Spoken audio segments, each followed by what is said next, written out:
friends. Welcome to the Veterinary Life Coach Podcast. Today on the podcast, I'm thrilled to have a special guest. His name is Tom Seeko, and he is the founder and co-owner of Florida Veterinary Associates in Tampa, Florida. And he's also the host of the Smarter Vet podcast. He is a financial advisor, certified exit planner, and he's dedicated to helping veterinarians alleviate financial stress. Did I get all that, Tom? I think you did. Yeah. Welcome. And I appreciate that. And just to throw in there, just if anyone is looking, we're advisors, which is okay. Florida Veterinary Advisors. So if you're looking for us, maybe we should get associates too, because it might be helpful. Did I say associates? Yeah, it's okay. Oh, sorry. I either read it wrong or wrote it down wrong. It happens. Advisors. Okay. So tell me a little bit about yourself and your business and why you do what you do. Well, I guess the biggest part of all this, I've been in the financial advisory business now for, I'd say 10 years. May of 2011 will be 10 years. So it's like literally just it that is time. 10 years. Yeah. Now it's your anniversary. It is. It's incredible just to think about how quickly time passes. Oh, yeah, it does. It's crazy. Yeah. I started off working in the teacher market, and I worked with kindergarten to 12th grade teachers. And that was something I did for almost 3 years when I started in the career. And then I shifted because I wanted to have a greater impact on the overall well-being of people. And that's when I shifted over to the main firm of ours is called West Shore Financial Group. But my business partner and I, CJ Burnett, we started Florida Veterinary Advisors back in 2014, basically to dedicate our lives to help support veterinarians. And it really started off, I was in a training class to where they gave us a whole bunch of different professions, and they said, hey, these are people we can really make an impact to. And there were some on there, different white collar professionals, different doctors, business owners, and veterinarians is the one that stood out the most to me, because they're like, which one of these? Yeah, they're like, which one could you relate with the most? And I was just like, well, I could probably relate with accountants, but some of them are just, I don't know, some are fun. And then some are just like, I don't know, my personality doesn't mesh with them. And then I was looking at like attorneys, they're too technical. And then some doctors. All too boring. Yeah, I just, it was one of those things I just wasn't really excited about. And I was like, I love animals. And my wife always pokes fun at me about how obsessed I've become with animals, because I've had cats, dogs, fish, birds, like everything that I could think of. I've never had like a big, large animal, but I love them so much. And I was like, well, maybe this is an opportunity to connect with veterinarians. And it really was a good conversation starter. And then as we started digging further, we found out that veterinarians were just not getting the support financially that they needed. No, or any training for that matter. Right? Yeah. Well, the training, I mean, it's stepped up a lot. It seems like with the VBMA lately has taken really good strides. However, there's still some things that are kind of missing, because it's almost like a abundance of material dumped on your head. And then you're like, how do I swim through this and sort all this out? And it was one of those things that we started off kind of small. And then in 2017, we became Florida CE providers. And then 2018, we became race providers. We spoke at our first national conference in 2019. We became plugged in with the VBMA in 2018. And it's just progressively over time. And we talked about creating a podcast ourselves. And then during the whole pandemic in April, we're just like, we planned it out in December. We weren't expecting a pandemic, but December of 2019, we're like, we're going to do this now. Right. And then by the time we got the equipment, everything else together, we're like, we're doing this, because we really wanted to provide content for people. Yeah. We're like, perfect hey, timing. Perfect. Right. Mm-hmm. And, here we are. We're actually a team of 5 of us. We've got an executive assistant. We've got someone who does full-time marketing for us, and then also someone else who does investment servicing and client servicing. And then CJ and I, we spend a lot of time meeting with people, building out the relationships more. So we're really growing, and our mission, what we want to accomplish as time progresses, is to help at least 10% of the veterinary community not have to work for a living for the rest of their lives. So if they at some point want to choose that they can stop working, we want to make sure that they're making the right habits, the right decisions, the right behaviors, so they can be able to, if they want to stop working at 40 or 45 or 50 or 55, it's not retirement anymore. It's more of a, how can I progressively know that my bills and my needs and my wants are all taken care of? And then I can choose to work Do versus what you having to want. work. So like we're dedicated to that, and we want to grow out our team, which 10% of the community is like 8 to 9,000 people. I So it's, know. You never knew there were so many veterinarians out there, right? yeah, it's a I'm lofty, always it's a shocked lofty when I goal. go to a big conference and I'm walking around and I just see the hordes of people. I'm like, all these people are vets? That's crazy. Yeah. But there We are a were lot of us. at the Western Vet Conference. I was pretty impressed too. I've been at the Mhm. VMX Western Vet, and like Yeah, 12 to 15,000 people here, I like know. insane. It's fun, right? Yeah, it's a lot of fun. So you chose veterinarians because you liked animals, but you also thought that we had better personalities than accountants or lawyers. Well, you all are I like like that. you're like the humble doctors. What I've Yeah. really have found as I've worked with a lot of veterinarians is that, of course, it's like we're all people by nature. We're all humans, and we tend to work together in clusters, and we talk with certain groups of people and tend to make decisions based off of, maybe modified decisions based off of other people that are within our sphere of people that we know. And one thing is I've noticed that veterinarians are not, let's say, prideful, but they never want to look like they're not smart, and they will tend to try to do a lot of things on their own. And then once they finally find that person who gets introduced into their sphere, they're like, "Oh my gosh, I can't do this. Can you just handle it for me?" And I've Yeah. I've just noticed that it's like, and a lot of times veterinarians too will sit here and be like, "I know that I don't know this," and they admit it. Compared to, like, there's other people I've worked with in the past, they tend to think that they know a lot more than you, and you're just like, I do this for a living. Like, this is my career. Yeah. Let's put it to the test, and they don't want to hear it. So with the veterinarians, it's been very enlightening and refreshing to work with veterinarians, because it's something that I feel like I can build really good, strong relationships with people and really help them. Yeah. And do you find that most of the veterinarians you work with don't have a real strong grasp on the financial end or the business end of the industry? Because I know personally, when I got out of vet school and I wanted to be an owner of a practice, I didn't really know much at all about the financial end of it. And luckily I had people in my family and people around me that helped me learn. But do you find that when you're working with veterinarians that, we've spent so much time learning veterinary medicine that we don't learn much about personal finance or business finance? I will say it's a really interesting question you bring up here, because people like past generations, I will say, from a financial standpoint, it's more of like people, kind of like people are going through the motions.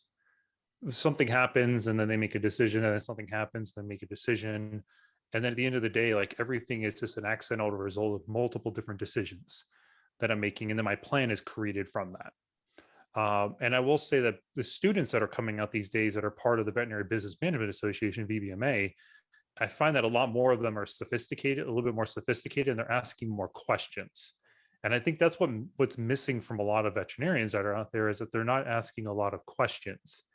They just assume what they're being told is right, and then they do it. And, like, one topic with debt is a whole other conversation that we can talk a while around. Yeah. There are some people who are in a position where it's going to be tough for them to repay stuff.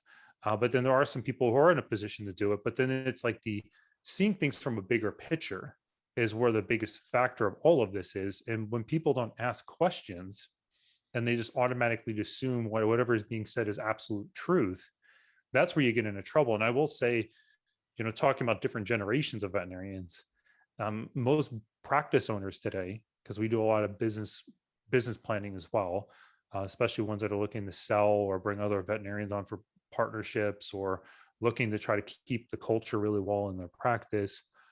What's happening is that we find that a lot of them, they have just jumped feet first into a practice because they got tired of working somewhere, They've used their business to fund their lifestyle throughout their career. They don't really understand the value of what their business is, the cash flow of what the value of their cash flow is to them, and being able to find a good balance between what do I need personally and then what do I need in my business to provide me ability to not have to work forever. So when I want to sell out of this business, can I continue my lifestyle after I get out of it? And I find that maybe 9 out of 10 practice owners we talk to, most of them just like they don't even have current profit and loss statements, and their taxes are all wonky. And I'm just like, your whole business is going to live or die from that. And that's just a Right. starting Yeah. point. Yeah, that's important. Yeah. And then from a normal other veterinarians, like I feel like, what I was saying a second ago, a lot of people are more reactive than proactive.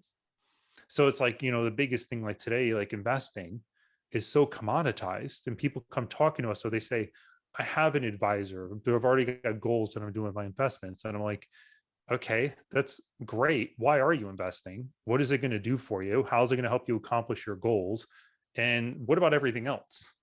How are you approaching everything else in your financial life? And a lot of times, like even buying life insurance for just one another example, my neighbor, her husband passed away, and now all of a sudden, like I realized that I've got kids and my spouse that are relying on me, and I should go buy some life insurance because it's important that they're cared for.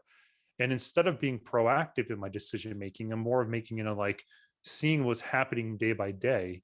And then, like, a lot of there's certain decisions we can make today that can actually help prevent things in the future, that like certain things like protecting ourselves and everything else, where if we can protect ourselves properly, it can help kind of hedge that any potential problems in the future, but then creating certain habits and behaviors. And I just find that there's this thing, I'm not sure if you've heard of the thing before, Julie, where it's called the 401k only plan.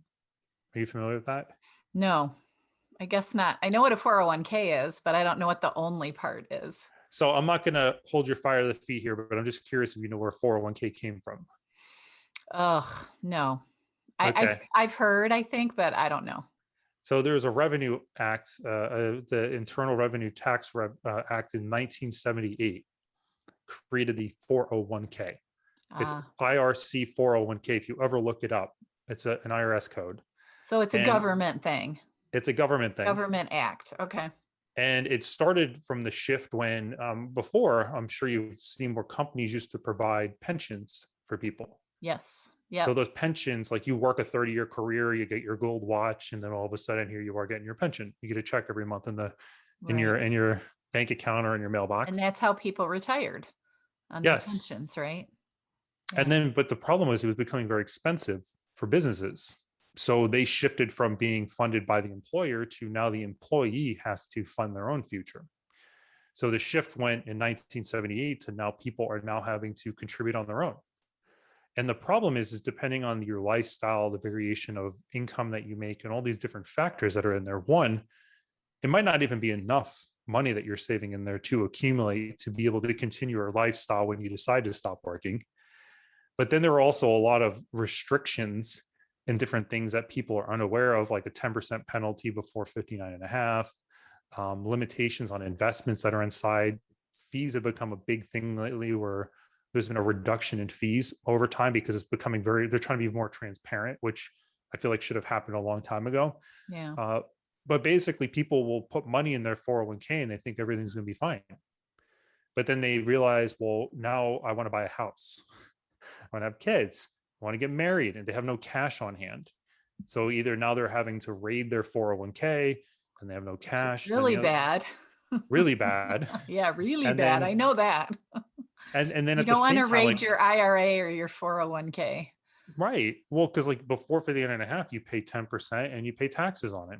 And the Yep, thing is to it's keep in bad. mind, let's touch on that real quick. Like 10% is off the total balance you take out, and then you pay taxes on that total balance as well. They don't reduce it by 10% and then say you're going to pay taxes. Like they hit you hard Yeah. when you take money out. But then when I go to retire, I have to now wait till I'm 59 and a half or older. The IRS actually, if you don't take money from it, when you get into your 70s, they dictate how much you have to pull from your accounts. Yep. And every dollar you take back out that is not Roth is taxable It's to you. taxed. Yeah. So like what happens is people are focusing all their energy on it. It's like it's been told like I need to do 401k, I need to do 401k. And it's not a bad thing to do. I do to the match in mine because it's nice to get the match, but then I Sure. balance everything else outside of it.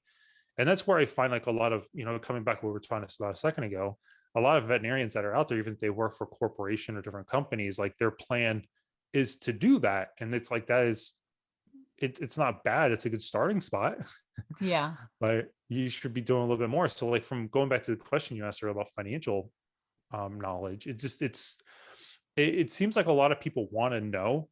And I think the biggest part is people are not, they don't want to feel not smart.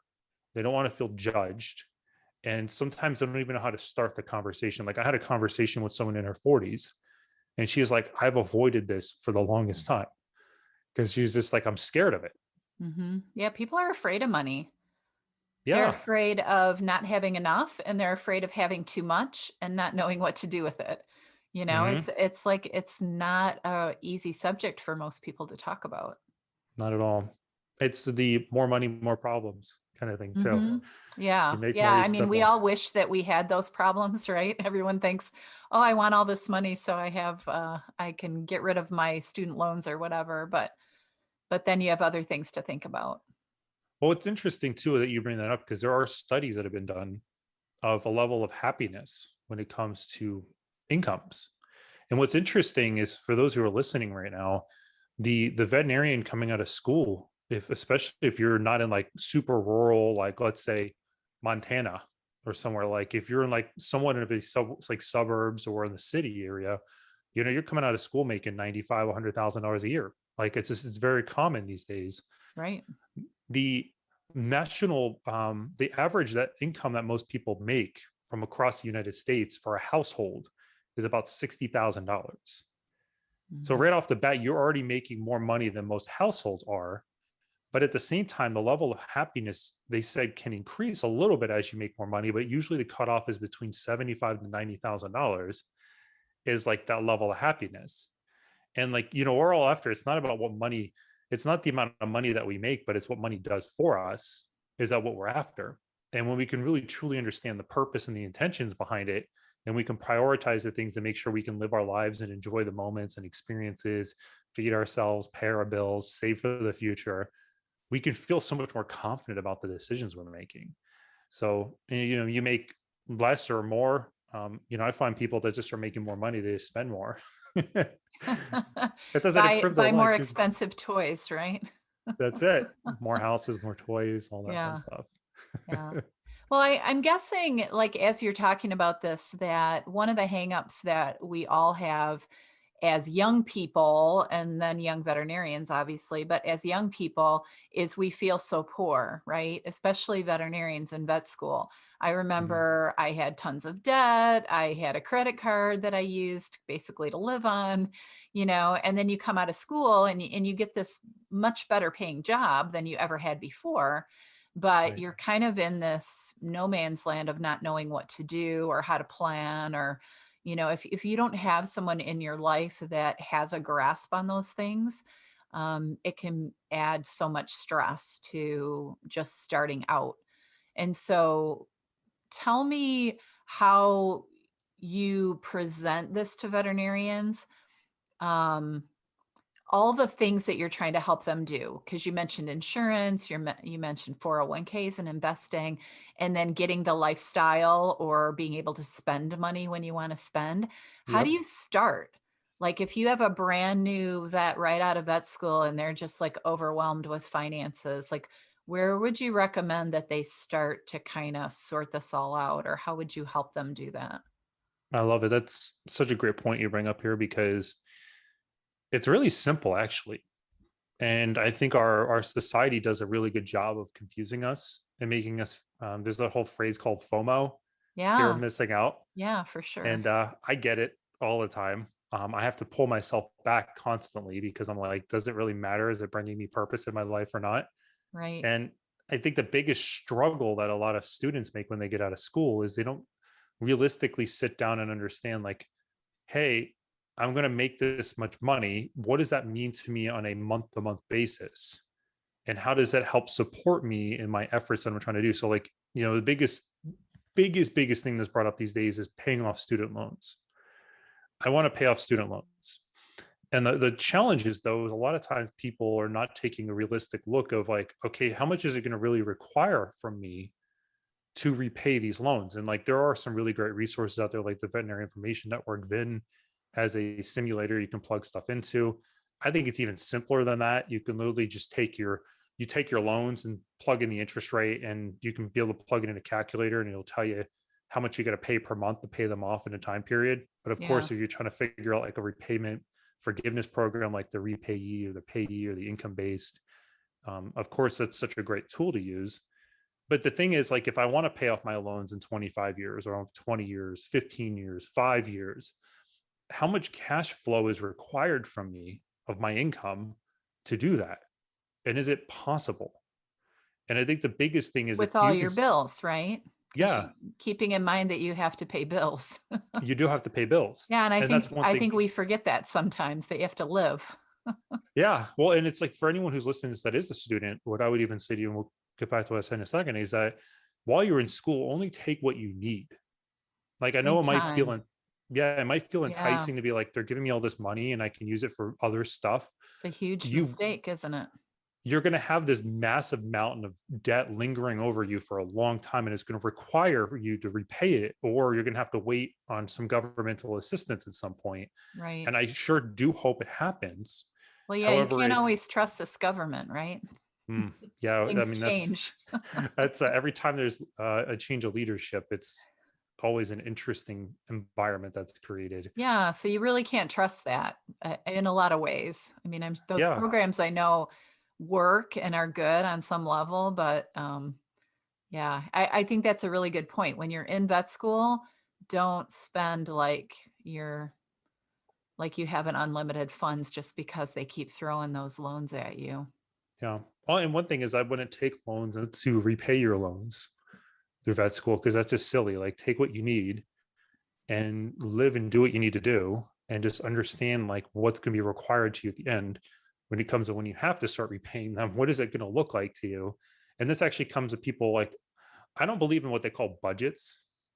It's usually just a play on words here to a certain degree, but budgets, I feel like the first thing I hear is, I feel like you're going to put me in like a straining jacket, and you're going to hold me back and So say, you must be a free spirit like me. You don't want to be constrained in details, and yeah, well, to a that's what certain degree. I think of when I think of budget. Oh, is you're going to tell me what to do? It's almost like diet, that word.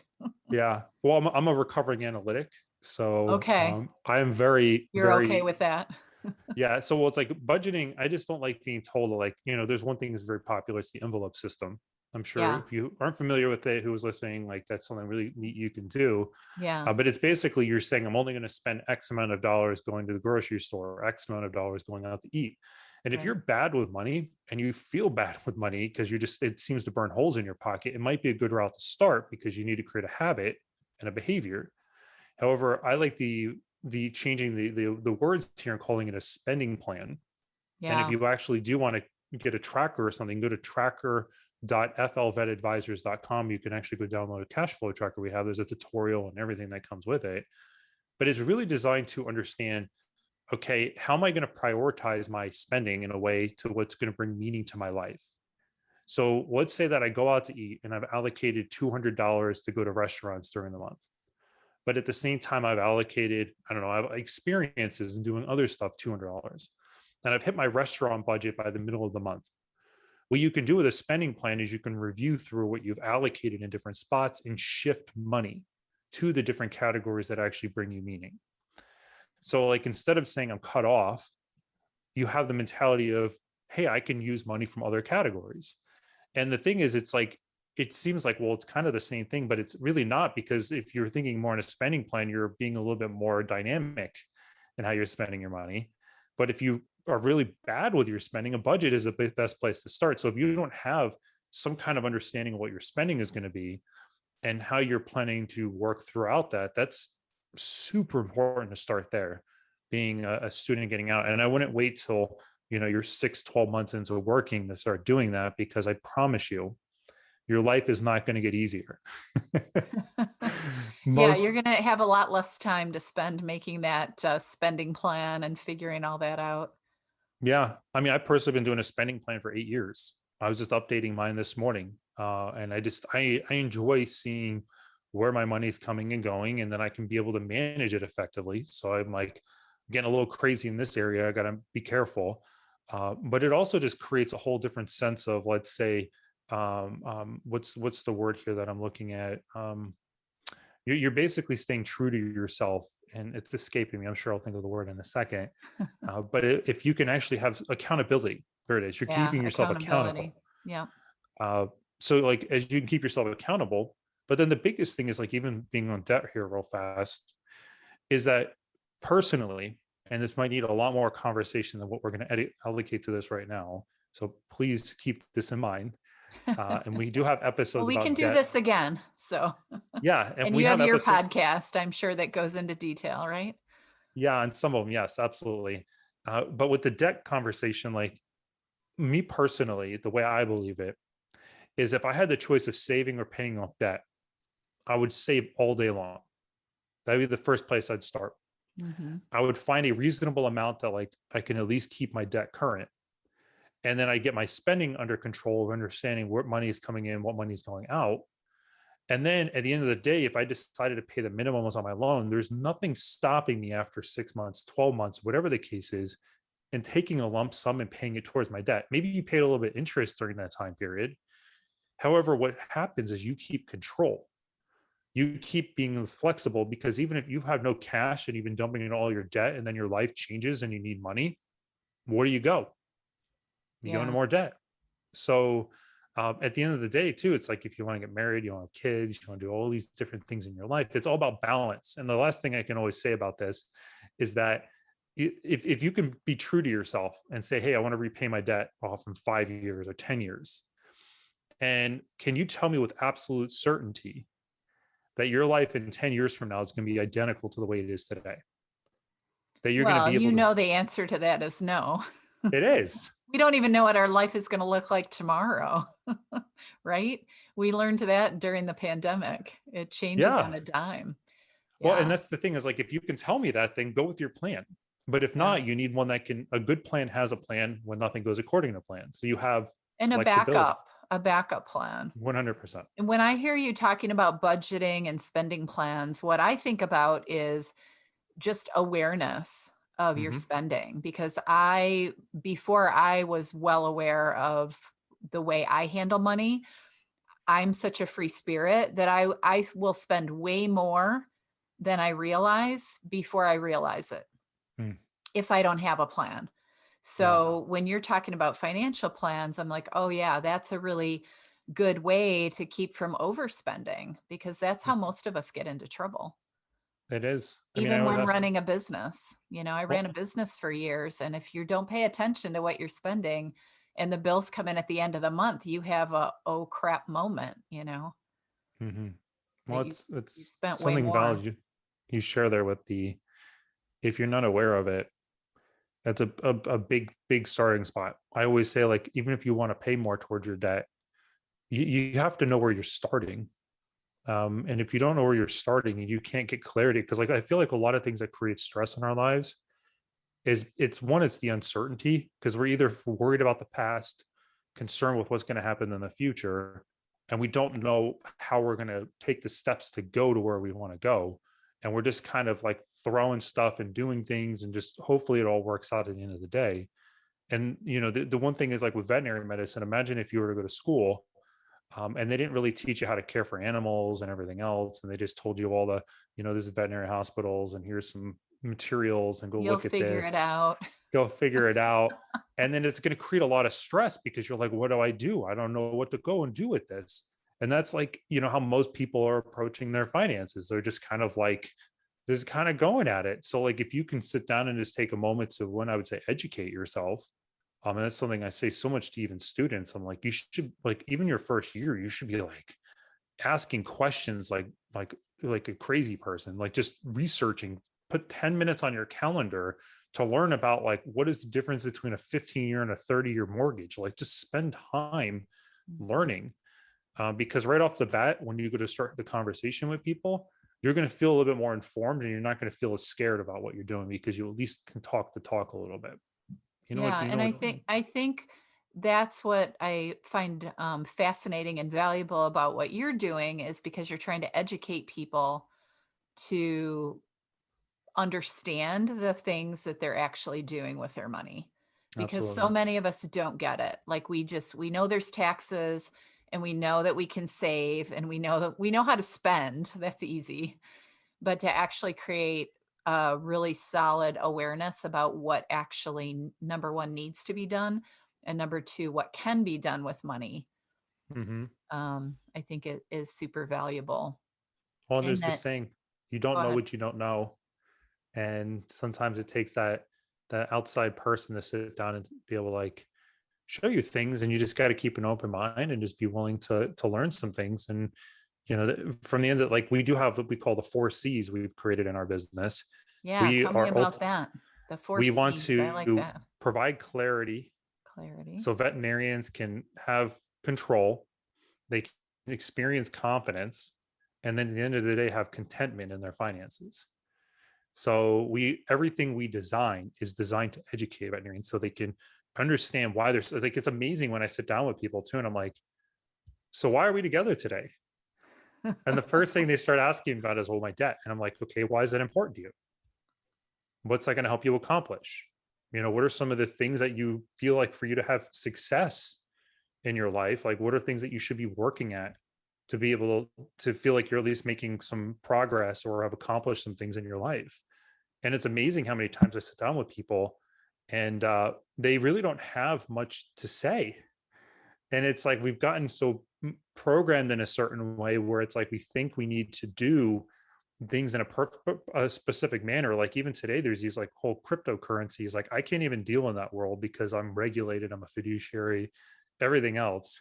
But it's like people jump on these trends and then realize, like, if you, one, just a quick plug here, if you are going to do any of that stuff, just take in mind of saying, okay, how much money am I willing to take to casino and blow? It's a That I'm okay. gamble, right? There's no value to them. That's the Right. biggest thing of it. But Yeah. if you're really trying to build a robust plan, and like a lot of times people start coming to us about investing and they start asking about returns.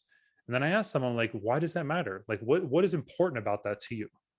How is it going to help you get to? And then when you start educating them a little bit more about, okay, how does it all work? What are the different investment philosophies? How do returns really work? What could I really expect? People start having a completely mind shift about what, but people always tend to focus in one direction. And by the time you know it, it's like once you make so many decisions, and this is something I preach so much, you can't get back time. So, like, if you're Mhm. trying to get to a part where you don't have to work forever and you want to be able to have more freedom in your life, the time is now. And you should really start getting focused on the things that you need to be doing.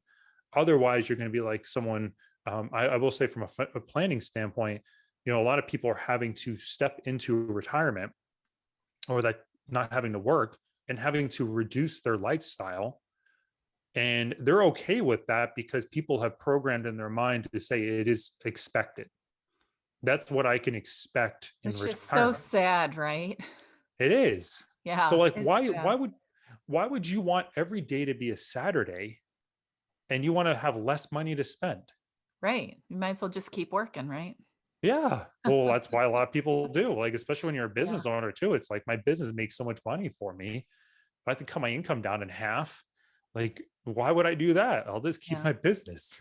Well, I think Uh, I don't know if you've noticed this, but I think veterinarians have been programmed and I've been fighting it my whole life.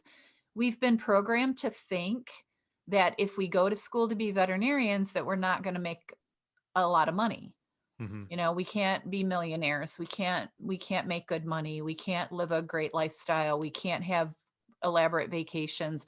Like that's how we go into this profession because I know. there's a different level of income than if you were to be a human medicine doctor or, other professions that we consider high earning. And so we're already programmed to think we're supposed to be poor, and when I'm coaching veterinarians, I always challenge that thinking. It's like, who says that we have to be poor? And who says that we have to have, hundreds of thousands of dollars of debt? hanging over our head forever, like we think that's normal. Hmm. And if you have a plan to get rid of that debt, or you have a plan to incorporate that into your finances, then that's fine. But I think that it's the mentality that we have that we can't make money. And I think we have to keep pushing that. Like as a business owner, I was always raising my prices and like pushing the limit of that. So, I think that Awesome. it's a mindset. It And is. I like that you're trying to help us get out of that. Like you can really live a great life and make a lot of money and still have this great career as a vet. Well, what's interesting that the thought that you put to that too, there's this thing what we call human life value. And human life value is, sometimes people will be like, well, what do you mean by that? Like, there really is no value. But when it comes to your earnings, let's say that I were to project someone that's making even $100,000 out of school, and they're going to work a 30-year career and get pay increases every single year. Let's say they're 3 or 4%. You're going to be making anywhere between $4 to $6 million over the time of your career. And you So, don't like, if want to I were to, spend it on Starbucks. yeah, well, it's like if you have $200,000 of student loans and you're going to make $4 million, that looks like nothing. That's a good trade-off, right? Yeah. And it's like, Yeah. imagine if you get married and then your spouse like is providing income at the same time. Like it gets a part where it's like the biggest stressor of all of it too is like I have to pay it, and it's taking away from my lifestyle. It's taking away from my ability to do things. And like I will say it's a very nasty mindset that we can get into. Like I will say it's something that I've even had myself at some point or another where I would sit here and I would look at how much money I'm making and the things, and it's not even just it's not even just a matter of how much we earn, but it's like I said a while ago, it's like, what does it do for us, and is providing us meaning? Is it providing us purpose on our lives? And like what you said, Starbucks, uh, it's very easy to go, buy a venti latte double pump with all the sugar and all this other stuff for $7, compared to thinking about like, if you have a spending plan and is part of your spending plan and you're like already built it in there, then fine. But there are, to put in here real quick, because I think this would be helpful for people who are listening. We actually go by 5 steps that we walk through with people. And the first one we always talk to them is, in order for you to make good decisions, is that you should get organized. So if you don't know what you have, from everything in protection, from getting sued, sick, injured, passing away, auto insurance, homeowners, renters, all of these different things, got to understand what you have. 2 is understanding cash flow, what's coming in, what's going out. What are you saving? What are you spending on protection costs, going to taxes, debt, understanding what your debt profile is. And then at the same time, understanding your assets. Like, what do you have in assets, between liquid money versus illiquid money, like we were talking about earlier, 401ks, to money that's being wrapped up in different vehicles and houses and businesses. So you get organized first. So then you can see a 30,000-foot view. It's like looking out the window of an airplane. And then you can start honing in. And the way that we follow is there's actually a few steps we go through. The first one is talking about get fully protected. So if I were to take a wrong turn at a red light today, and I'm getting sued for $3 million, what's that going to do to my financial plan today and in the future if it actually does come to fruition where I have to pay $3 million? Like, what is that going to look like? Yeah. If I become sick or injured, disability insurance is a big discussion topic with people, but then it's knowing short-term versus long-term, versus if you do buy long-term, is it a good policy for you, or did you just buy it off a price? Is it going to pay you under the most circumstances? I know it's something you should probably get familiar with.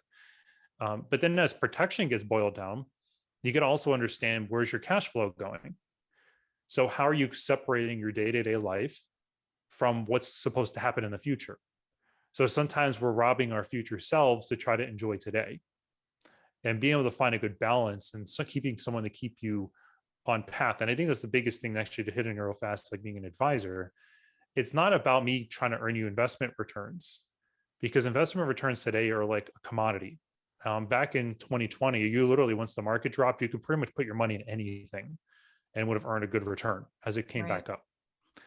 But when it comes to someone that will keep you consistent in keeping your behaviors in check as you're going throughout your financial lives and as our emotions take over, that's what we help with. So like, as you're sitting here wanting to like, we help people create a whole different savings account for their future plan. And we get clients that reach out to us and they're like, okay, I want to talk to you about this because there's like another level of accountability, like coming back accountability. But then cash flow, we want to make sure we talk about, the third part of it is making sure that we have enough, we're saving at a very healthy habit. So where we're a world-class saver is what we call ourselves. We're putting aside 20% of our income. That's Where does good. that go? That's for another conversation. But that is, we got to get in the habit of saving. So when I said savings versus paying off debt, but then like getting in a realistic mindset of what can I do with my debt?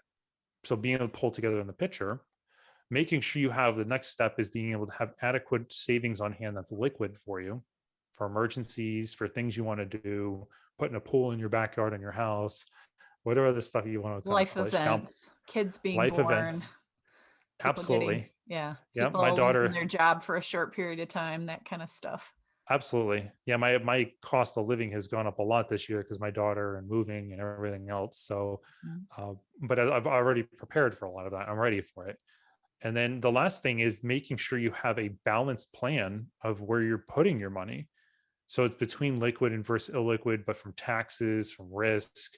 Like, what is that plan looking like for you over time? And how is it going to help you accomplish what you want to do? So if you want to start a business, you want to retire sooner, you want to do other things, you want to travel the world, whatever it is, how is it helping support you? So we go through those steps of protect, world-class saver, making sure you have emergency fund, being realistic about paying off your debt, and then making sure you have a balanced approach to how you're saving money, investing it, risk, taxes, all of that other stuff. So like if you can focus on that mentality, it'll help. And we go in that order in particular because it's like if you try to prioritize things in a way of like, let's say your debt first, but then you have no cash on hand and then life happens, or you're not saving and then 5 years go by and we have no cash either still. Uh, You just our have lives are paid going to, off debt, but you have no money. yeah. Well, and there's Yeah. like an example. I don't know if people are going to get this, but hopefully they do. If you look at person A has, let's say, $100,000 of cash, and then they have $100,000 of debt. So they theoretically could take their $100,000 of cash and pay off their debt. Well, person B, well, they actually did that. They have $0 of cash and they have $0 of debt. So I'm going to throw it out here. I'm curious if you know the answer to this, Julie. Which one do you think has more control? Well, my answer would be the person with the cash, but that's just Boom. because I like cash. Well, it's true. But But it's like, let's say true. that, Yeah, because if an emergency happened and you have zero cash, you're in trouble, right? well, So let's say getting that all balanced. you lose your job tomorrow. Mhm. I still got a That mortgage can payment I got to happen. pay. Yeah. So now I'm going in Yeah. debt again. Yeah. Like, Well, I and don't I want think that. I think when you say that, it makes me think of you kind of have to have a balanced approach Boom. That's it. and the awareness, like you said, the plan of where, how much money you have coming in, because I think some of us, when we're young and we're getting out of vet school, we've gone from making zero money to making a fair amount of money, like you said, $100,000 when you get out of school. And then you think it's just time to spend, right? If you can Hmm. just put those student loans on deferral for 20 years and you're just like, it's free reign spending. And Hmm. then 20 years later or 30 years later, you wake up and you've got nothing. And that's the thing that I think happens to so many people. They just don't think it all through. And I think that's why what you're doing is so important, that you kind of force them to think about all of the things Yeah. that could Oh, happen.